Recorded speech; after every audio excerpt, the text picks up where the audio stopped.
हम पाकिस्तान जाने का प्लान कर रहे हैं क्योंकि हुकूमत ने हमें आने की इजाज़त के बारे में खुलकर बात की है। अगर ये एक बार फिर अपनी बात से मुकर ना गए तो हमें उम्मीद है कि हम जनवरी में वहाँ जाएंगे। हमने वीज़े अप्लाई किए हुए हैं मगर अभी तक हमें वीज़े नहीं मिले। ये इमरान खान साहब के बेटों ने पाकिस्तान आने के हवाले से जो स्टेटमेंट दिया वो ये है।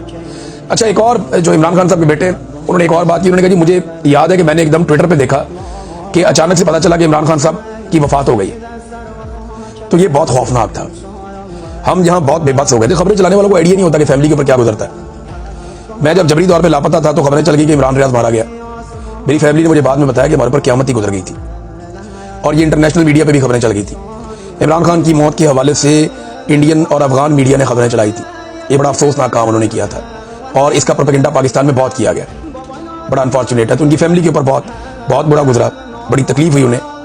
फिर उन्होंने भी बताया जी हमारी पप्पो मिली हैं, यानी हमारे वालिद की बहन हमारे वालिद को मिली। उन्होंने कहा जी कि वो बज़ाहिर तंदुरुस्त दिखाई दे रहे हैं लेकिन जिन हालात में उनको रखा गया है वो शदीद गुस्से में। एस्टेब्लिशमेंट इमरान खान को मुकम्मल कैद तन्हाई में रखने की कोशिश कर रही है, ये भी इमरान खान साहब के बेटे ने कहा। और फाइनली वो ये कहते हैं कि उन्हें नफ्सियाती तशद्दुद के हथकंडों का सामना है, यहां तक कि जेल के एहलकारों को भी इमरान खान से बात करने की इजाजत नहीं दी जाती। ये है नादरीन इस वक्त सूरत हाल इमरान खान साहब की।